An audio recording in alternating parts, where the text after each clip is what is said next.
Hello everyone. তো আজ সহজ ভোলা মাছের রেসিপি তোমাদের সাথে শেয়ার করব। এই দেখো, প্রথমে মাছটাকে ভেজে নিয়েছি আর আগে থেকেই কেটে ভেজে নিয়েছিলাম আলুগুলো, সেটা তোমাদের আর দেখাতে পারিনি। টমেটো, কাঁচা লঙ্কা আর জিরে গুঁড়ো হলুদ দিয়েই আমি মাছটা রান্না করব একদম সিম্পলভাবে। তো মশলাটা দেখছো কষাচ্ছি, মশলাটা কষানো হয়ে গেলে আমি একটু জল দেব, কারণ কি মশলাটা না হলে লেগে লেগে যাচ্ছে, দেখতে পাচ্ছ। একটু জল দিয়ে আবারও আমি কষাবো।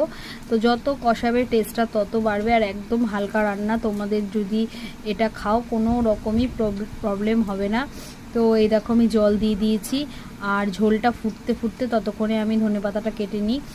চলো বন্ধুরা, তো দেখতে পাচ্ছ ঝোলটা পুরো ফুটে উঠেছে আর এবারে আমি মাছগুলো আস্তে আস্তে ছেড়ে দেব। তো এই দেখো আমি মাছগুলো আস্তে আস্তে সব দিয়ে দিচ্ছি আর গ্যাসের স্টিমটা একদম কমিয়ে দিয়েছি যাতে মাছগুলো ভেঙে না যায়, কারণ বেশি ফুটলে